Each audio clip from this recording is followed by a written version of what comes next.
Diet cosmetic ఛార్జీల పెంపుతో రాష్ట్రంలో గురుకులాలతో పాటుగా బీసీ, ఎస్టీ, ఎస్సీ సంక్షేమ వసతి గృహాల్లో ఉండి చదువుకునే విద్యార్థులకు ప్రయోజనం చేకూరుతుందని రాష్ట్ర పర్యాటక సాంస్కృతిక శాఖ మంత్రి జూపల్లి కృష్ణారావు అన్నారు.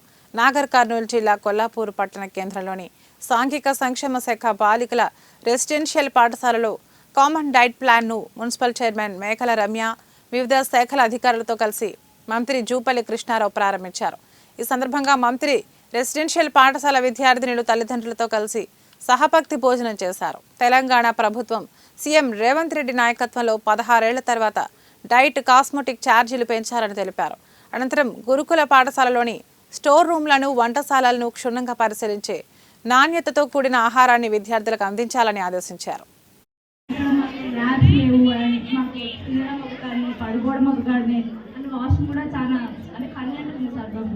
మా టీచర్స్ వల్ల వాళ్ళు పార్ట్ టైం అయినా సరే నీకు గొప్ప గొప్పలు తీసుకోవాల్సిన బ్యాలెన్స్ చేయాలనుకున్నా సార్. గతంలో pre matric borders of welfare institutions hostels సంబంధించి మొత్తం రేషన్ స్కూల్స్ రాష్ట్రంలో ఉన్నటువంటి 3వ తరగతి నుంచి 7వ తరగతి వరకు నెలకు 950 రూపాయలు ఖర్చు పెట్టేది మీ భోజనం పైన. దాన్ని ఇప్పుడు 40% అంటే 1330 రూపాయలు పెంచడం జరిగింది.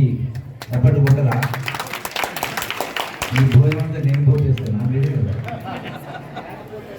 అట్లాగే 8వ తరగతి నుంచి 10వ తరగతి వరకు గత ప్రభుత్వంలో నెలకు 1100 రూపాయలు ఉండింది. ఇప్పుడు దాన్ని 1100 ఎప్పటి కొట్టరా 1100ని 1540 రూపాయలు పెంచడం జరిగింది. నెలకు గతంలో 15 గురుకుల హాస్టల్స్ కావచ్చు, రెసిడెన్స్ కావచ్చు, కస్తూర్బా అందరూ కూడా మంచి భోజనం అందించాలనే ఉద్దేశంతో ఈ యొక్క నిధుల్ని కేటాయించి పెంచడం జరిగింది. ఓకే, ఒకటి. రెండవది, ఇంకా నా లెక్క ప్రకారం ఇంకా చాలా పెంచాలని ఉంది ఈ ప్రభుత్వానికి, ఇందిరమ్మ ప్రభుత్వానికి, సోనియా గాంధీ నాయకత్వాన, రాహుల్ గాంధీ గారి నాయకత్వాన